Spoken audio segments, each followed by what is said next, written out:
Assalamualaikum warahmatullahi wabarakatuh.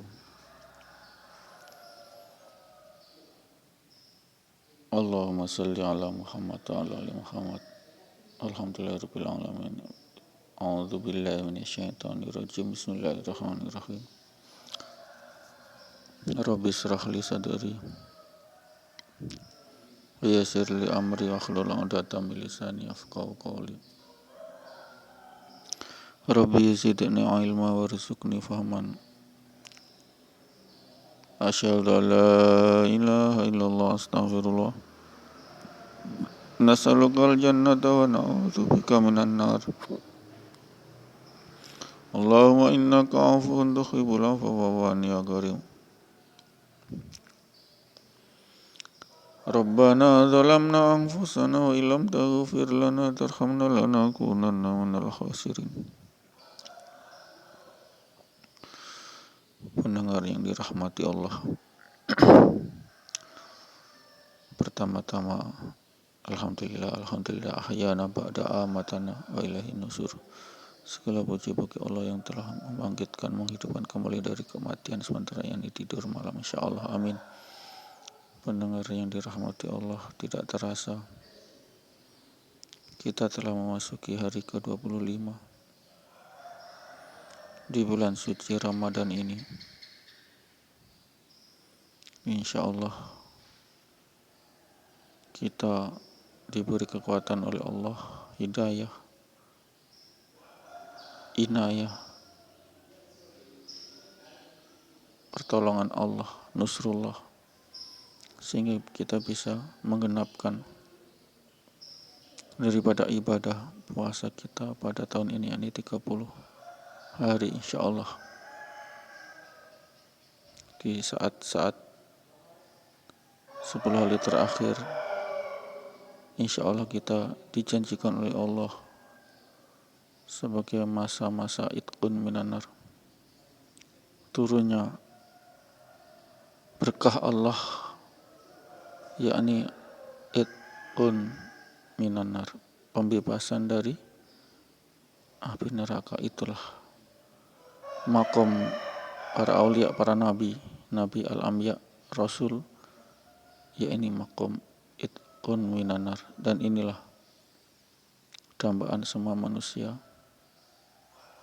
yang telah diberi hidayah oleh Allah, yang senantiasa menetapi daripada perintah-perintah Allah dan menjauhi daripada larangan-larangan Allah. Itulah takwa, hakul takwa yang sejati, ar-rasyidul takwa yang bijak. Kita senantiasa diberi kekuatan oleh Allah, la haula wala quwata illa billahil aliyil azim. Tiada daya dan kekuatan kecuali dari Allah. Kita telah diberi Allah kekuatan, daya upaya, yakni dimampukan berpuasa Ramadan selama 30 hari, insyaallah. Sehingga itulah akan menjadi manusia paripurna, la'allakum tattaqun, supaya kalian bertakwa. Rupanya supaya manusia bertakwa harus melalui fase daripada puasa. Puasa adalah ibadah menahan makan, minum, dan syahwat suami istri. Itulah definisi puasa. Menahan sementara nafsu makan, minum, dan hubungan suami istri saat terbit fajar atau subuh hingga terbenam atau tenggelam matahari waktu maghrib. Di daerah Khatulistiwa sekitar 14 jam.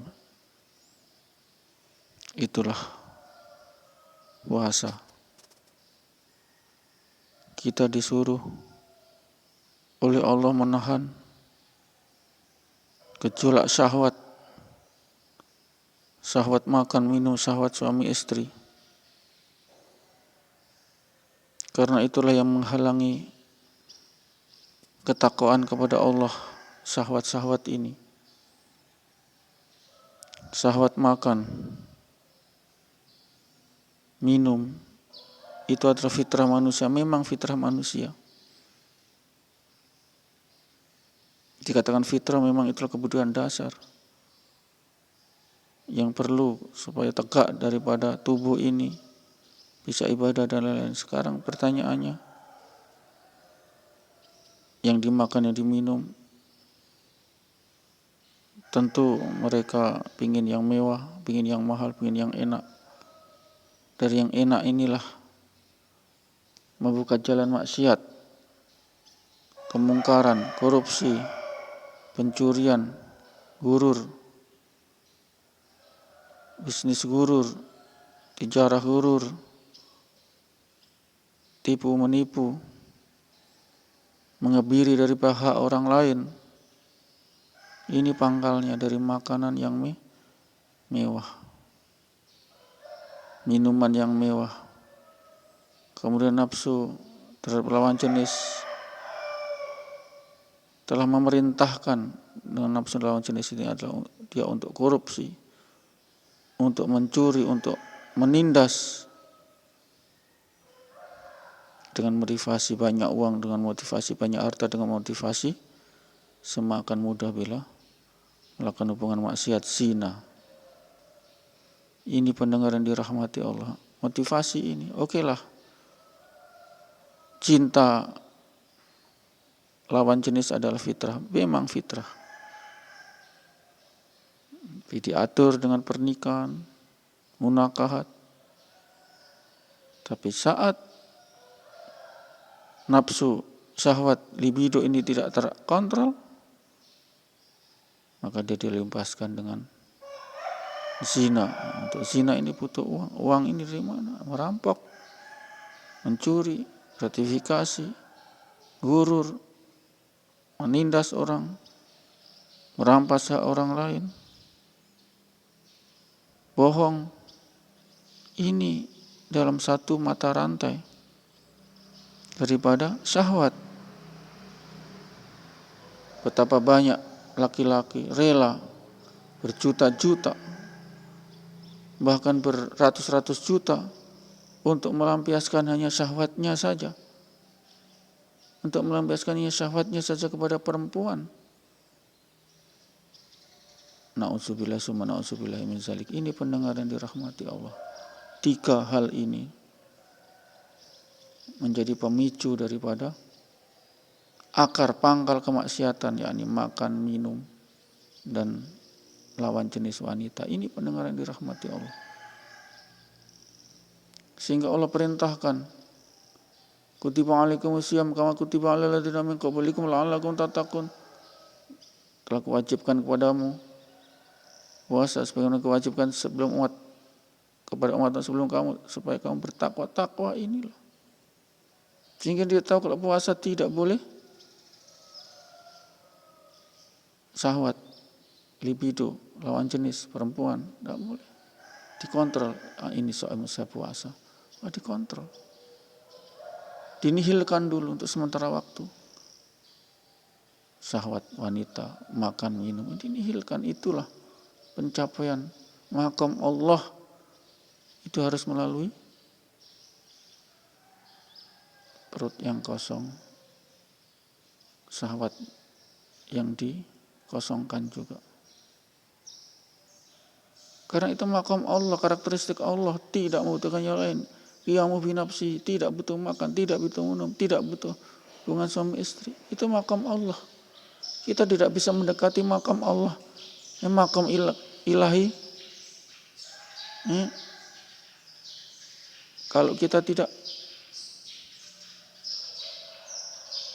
meniru karakteristik Allah, yakni tidak makan, tidak minum, atau tidak butuh segala sesuatu, atau qiyamu bi nafsi, mereka berdiri sendiri tidak butuh makan, minum, dan lain-lain. Itulah maqam tertinggi. Sehingga dari situlah terkontrol ketakwaan manusia. senantiasa diliputi oleh fitnah. Fitnah dunia, fitnah harta, fitnah uang, fitnah jabatan, fitnah itu. Karena dengan itulah mereka bebas. Karena dengan itulah mereka sangat gampang untuk berbuat maksiat. Makanya disuruh untuk puasa. Tahan itu makan, minum, dan syahwat suami istri. Tahan. Kamu tidak bisa mendekati Allah yang kamu sembah, kecuali kalau kamu dalam keadaan kosong perut, lapar. Sehingga semakin tawaduk mereka, semakin merendah diri mereka. Ya Allah, gimana ini? Ini baru berapa jam sudah lapar. Gimana kalau 1 hari, 2 hari, 3 hari? Bisa lemah dan mati.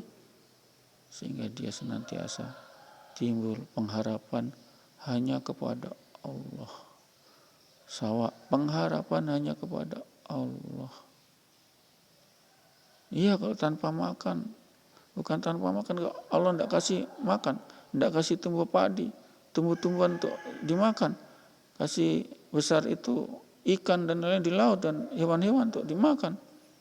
Apakah bisa kita? Tentu tidak bisa. Sehingga kita pangkal dari ketawaduan. Itu menjadi tawaduk, merendah diri kepada Allah, perut yang kosong, raga yang lemah, lunglai, lapar, aus, itu tambah khusyuk itu. Seperti hamba ingin minta kepada tuannya untuk menarik iba tuannya supaya mengasih, maka mereka selalu mengatakan, ya Tuhan kami, hamba ini belum makan, hamba belum minum, tiada uang. Iba kan, si tuan tadi iba, si hartawan tadi iba. Itulah demikian juga pada Allah. Kita menghadap Allah dengan lemah karena lapar. Ini yang menjadi apa? Cepat Allah iba, cepat Allah kabulkan. Karena apa? Allah tahu ini hambaku kasihan. Dengan lemah, lapar, aus, mereka masih sempat menghadapku, masih sempat sholat di masjid, masih sempat meminta kepadaku dengan khusyuk.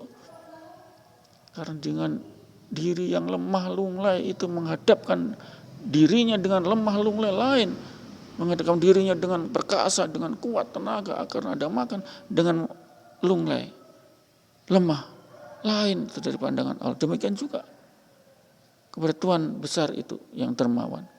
Lain orang yang datang dengan tegap, dengan kenyang, dengan kuat. Lain dengan si miskin yang lemah, yang tidak makan, yang sudah sempoyongan. Lain kan? Mana? Maka cepat si Tuhan besar itu, hartawan itu cepat mengasihi kepada yang si miskin yang lemah. Ini juga di hadapan Allah begitu. Kita menghadap Allah dengan lunglai. Ya Allah, saya ini puasa untuk-Mu, saya memohon kepadamu. Saya sementara ini lapar, aus, masih tetap ke masjid, berjalan ke masjid menyembah-Mu, ya Allah, kurang apa? Ini untuk menarik, kata-kata penarik ini. Sehingga Allah sayang itu, sehingga bukan hanya Allah, tapi makhluk-makhluk di laut, ikan-ikan, hewan-hewan di darat, di sungai, di angkasa juga mendoakan si yang puasa, yang lunglai tadi, yang lemah tadi. Inilah sehingganya benar itu hadis. Saat puasa kita didoakan oleh jutaan, miliaran, triliunan daripada ikan-ikan di laut. Kenapa Allah katakan ikan? Karena ikan itu banyak sekali beranak, bisa ribuan ekor. Kalah dengan hewan di darat. Sehingga itulah Allah, hewan saja sayang mendoakan karena tahu ini hamba ini kasihan. Dia berlapar-lapar, berhaus-haus, berdaga-daga, berlunglai-lunglai, berlemah-lemah demi menjalankan apa? Puasa untuk pengabdian kepada Allah. Maka doakanlah Ini pendengar yang dirahmati Allah, ceramah singkat ini insyaallah kita tutup dengan kifarat majelis. Bismillahirrahmanirrahim. Subhanallah, Assalamualaikum warahmatullahi wabarakatuh.